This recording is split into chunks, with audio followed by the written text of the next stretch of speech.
told through the stories of today's leaders in finance, tech, real estate, culture, and sustainability. This is Planet Go, with your host, Enzo Di Taranto.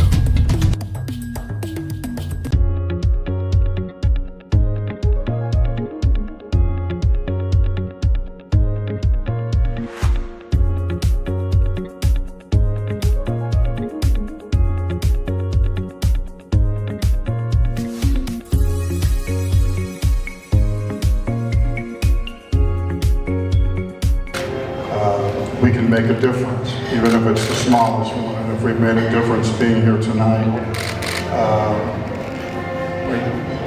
that's enough for us. And Manuel, for this idea of sponsoring the idea of a Better World Fund, thank you. What you've done, I'd say my proudest moment is having my children and that they still talk to me and want to have dinner and go on vacations. That's my proudest moment. And that they have a sense of humor. No, all mom know that. Definitely take credit for that. I'm here to be used. The fact that we can have a group of people together, I guess some of you are journalists. Anybody want to raise their hand who's a journalist? Is this all, so I know where these quotes are all going to be twisted and where they're going to be next. We have connections to help people that are voiceless. We have connections to be able to give information that's not on mainstream media. I'm here to be used in that way. I'm questioning myself. I encourage people to get as much information as possible. If I can go to Lesbos and get film and talk to people that are coming in that need to be rebranded because they've been talked about as if they're terrorists, and I can get their stories and help tell them on The View. It's not a very creative or necessarily satisfying thing, but I feel that I've been very fortunate, and so that's the least I can do. And I learned a lot from Susan. I mean, this is a really brave woman, a brave actress, a friend. I mean, really, somebody in our business that stands for a lot and pays a price for it. That thing that we love the most in America, that we feel pride ourselves on, that freedom of speech. Well, you can pay a price for it. And my friend has. And she's still standing despite all of it. We are going to introduce a specific issue now, which is the impact of the fashion industry on the global climate agenda. Right. As you well know, fashion is one of the most polluting industries globally, not only for the excessive use of clean water to produce fabric, but also for the contamination that is poured into water that then goes into the rivers and the oceans. So it's a major topic for the global climate agenda, and we want to address that with the storytelling approach. So I have two wonderful panelists, Miss Nataliya Resh. Good morning, and applause, a round of applause, please. Can you have a seat here? Yes. And Miss Alina Kudelski. Thank you very much for being here. Now you can sit there so that we are all together. And by the way, there will be the United Nations Climate Week in New York, the third week of September. And we have a series of activations on conscious and sustainable fashion. If anybody is interested, please contact me. The best way is on LinkedIn, and then I will be glad to invite you and explore synergies. Now, we're going to try with these two amazing entrepreneurs, but before being entrepreneurs, they are obviously human beings, beautiful souls, both of them. And I would like to start with Alina Kudelski, who is a fashion designer based in New York. And she has an incredible human experience and story, because she has brought the fashion industry to target specific groups of vulnerable people, which is, the contrary of the superficiality of the fashion industry that we often experience. Welcome to the world of Sparkies. We are an adaptive fashion company that designs comfortable, accessible and stylish clothing to support your daily needs and help you to focus on your true best self. My name is Alina Kudelski and I'm the adaptive fashion designer and owner of Sparkies. Sparkies was launched in 2021. At Sparkies, we are redefining the fashion industry and making it more inclusive on a deeper level. Our mission is to design, produce and deliver solution-oriented and fashionable garments that meet the needs of various body types, including disability and immobility, and various life circumstances, and allow better mobility and independence. By wearing our clothing, Sparkies customers get back feeling of dignity, support and care in moments that matter. And our team will understand that as much as inclusivity is important in clothing, it is most important in the mindset and heart. By showing that adaptive designs can be and should be stylish, nice and happy, we reduce the unnecessary separation in the vision of our society. As much as our abilities may be different from one another, our perspectives on that shall and can change. They should be recognized, appreciated and celebrated with pride. And the more companies and businesses are going to support our movement and unite towards the goal of connection and inclusivity, the better world we will have for us and our children to live in. I find this story extraordinary because we often appreciate these beautiful locations and beautiful people and the celebrities, and we try to be ourselves as good in appearance as we can, but there is a large segment of the world population that has no access to the assets that we have that often are not appreciated enough. So Alina, thank you for bringing attention to those who are unfortunately not as visible as we are, and we'd love to know more about your passion and what's brought you in this space. Thank you so much. And I would like to say from my company and people that I support, the big thank you for the opportunity to be here and share about what we do. I would say personally, as it was mentioned, I'm based in New York, and the niche of adaptive design became more popular, I would say, only for the last 5 years. However, people with special needs and with disabilities, they existed all the time. And the clothing for them was not on the floor, and that's a problem. In my personal case, I do not have any family members with special needs, neither I didn't have friends back then. Of course, I do have a lot right now. And one of the messages that I like to say that you don't have to have the cause to be part of your inner circle to be able to come up with a solution.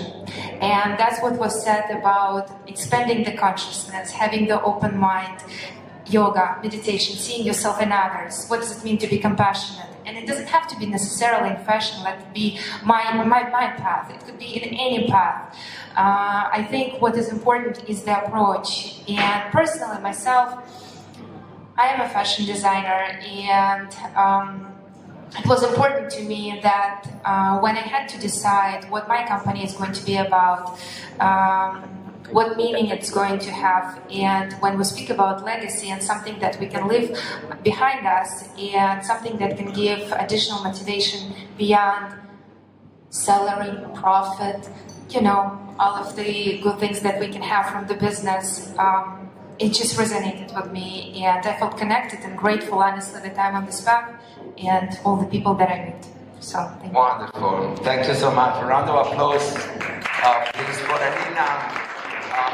And this is what I call as conscious fashion. That is not just about appearance, but it's what there is behind the motivation for us to be attracted by a form of art, which is fashion. Nataliya is also a fashion designer. She specialized more into the accessories line of production, and she also has a very compelling story that it's up to you to share with us or not, in what form you're going to do that, but it would be interesting to see how your life story has then inspired you to move into the fashion industry and do what you do. Thank you so much for everybody, and this moment really special to me because I never spoke about my personal life journey to anyone, just only 3 people in the world. My mom, my ex-husband, and my very close friend knows what I have been through. And even now my heart is very emotional and beating because my life path wasn't that easy, but probably it may be who I am right now, and I try to tell you about it right now. So it's just really first time for me when I speak in hours publicly about it. Well, 15 years ago, I was diagnosed with huge brain tumor, and my chances of survival were very slim, just very slim.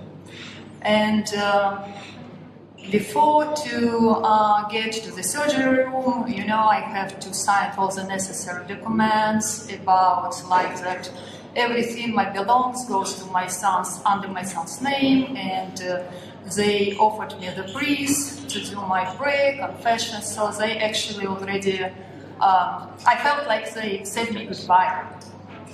So, and I even wasn't 30 years old. I was in my mid-20s, and I had 4 years old baby. But, you know, just really my feeling was before starting the surgery and stepping into the surgery room, I realized that my greatest fear at that moment wasn't a fear of dying, which is the most, you know, just like a common and greatest fear for everybody. My greatest fear was not be able to see my 4-year-old child again. And today we also told this story, like, because there are very many women talking about mothers. Someone asked the question from the audience, and probably you would understand me that, because for me, the scariest thing was not seeing him again, not smelling him again, not hold him. And I was in New York City and my child was in Moscow. So it was 8 in the morning. In Moscow it was midnight actually, so he was sleeping and I was far away from him. And even now, so, you know, my voice is shaking because I still very emotional connected to this point of my life.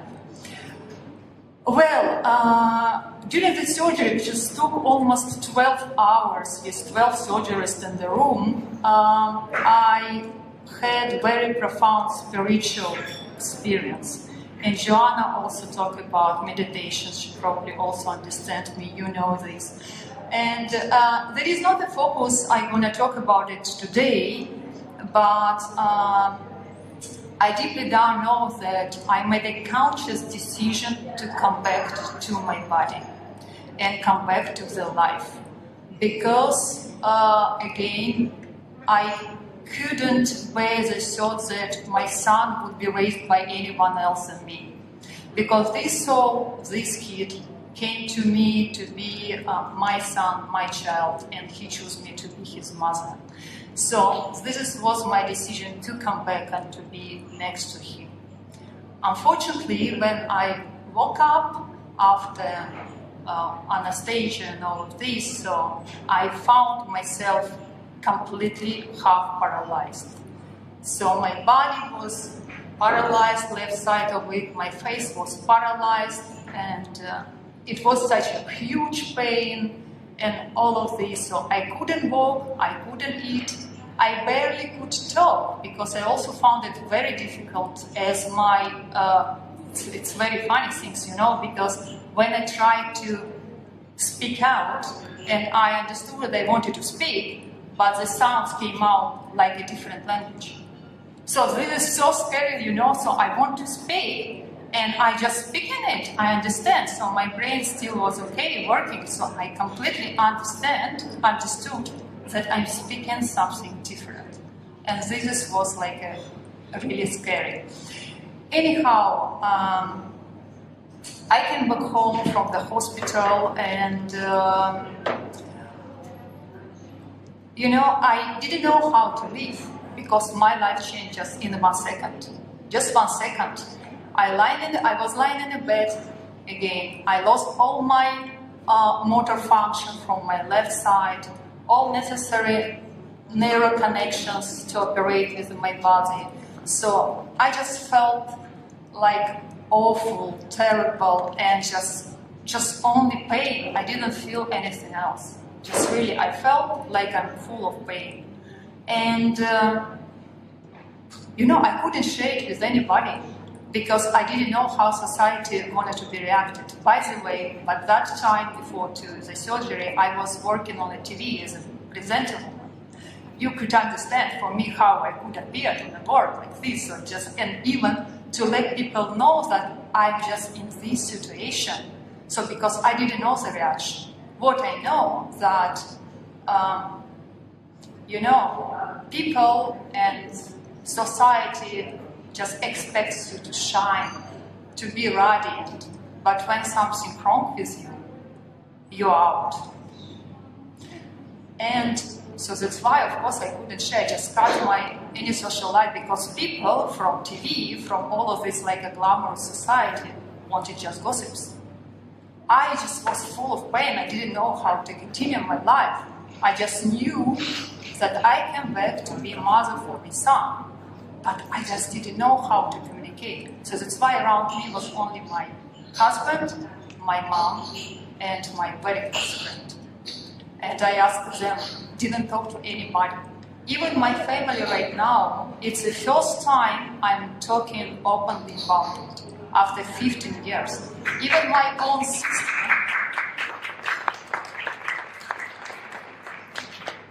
they knew that something happened to me, but they didn't know what happened to me exactly.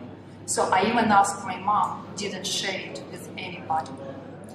So, and then, you know what I told you, then when I felt to be out and don't share with anybody, first person in my life who threw me out, it was my ex-husband. So he betrayed me in all possible ways and hurt me so much. And again, I didn't want to talk about it because I didn't want to complain. It's not a topic. So it actually was, you know, the position very poor. I was lying down. I couldn't walk. I couldn't speak. I couldn't eat. I couldn't sleep. I was like full of pain. I was just devastated mentally, physically, emotionally. And after 1 month, I spoke to him and asked him if he's going to continue to do what he's doing. I would prefer to separate. So he didn't believe in it, of course, because I was in a very poor position how I could separate, because I needed kind of support, right? At least financial support. So, and I spoke to my friend, the one I told you that it was one close friend. And she said to me, no, Nataliya, please continue. You need like a best physiologist, medicine, everything to recover. So you cannot just like leave him right now, because it's not the right point. After you recover, you're going to do it. But you know, so for me, I understood one important thing. If I would betray myself, my principles, my emotions, how I would expect from anybody to be loyal to, even him. So that's why I couldn't stay with him, and I made a decision to separate from him. So, because even I understood it was very scary if he's gonna cut me, financially and everything. Of course, it was very scary. It was that scary that I was around to time to do suicide. So, but everything was very scary. But I understood very important thing. So if I gonna betray myself, how I could expect from anybody to be loyal to me? So, and I separated from him. So I stayed half paralyzed with a 4-year-old baby, and of course he cut me off financially. So I couldn't work, I couldn't make money, but I believed if I came back, there is a mission, there is a purpose, and I came back to be a mother for my son. So I just had only my faith at that time. And, so a lot of doctors from New York to London, they all said to me that I'm not gonna walk and wearing high heels, never, because of my balance and all of this. So, and many of you know, I proved they wrong. So I just forced myself from the bed. I kept moving, I fall down, I stand up, I fall down, I was full of bruises on my body, but I kept moving, continue moving, and never believe in any limits what doctor could put on you. You really could do much more. And today, the message I would like to leave that always stand by yourself, always follow your dreams, always put up front your principles and morals, which makes you a unique personality, first of all, and always be able to extend your hand in empathy to someone who needs it around you. Because I didn't have it at that time from my ex-husband, but I know how it's very important. People don't even ask you to solve their problems. Sometimes you need just only someone alive next to you, hold your hand, and saying those supportive words that everything will be fine. We are with you and we pass it all together. So it's what exactly I wanted to tell you today, and probably this part of my life made me who I am. And yes, right now, so I'm for past 9 years a strategic partner with Better World Forum, and became to be a very good friend with Manuel, 9 years together. And also developing sustainable fashion business, fashion line, support women globally. Wonderful. Thank you so much, Nataliya. First of all, thank you for your courage. It must not be easy to share, and I feel that the energy in this room is such that you felt possible to share that with us. So thank you very much again for what you do.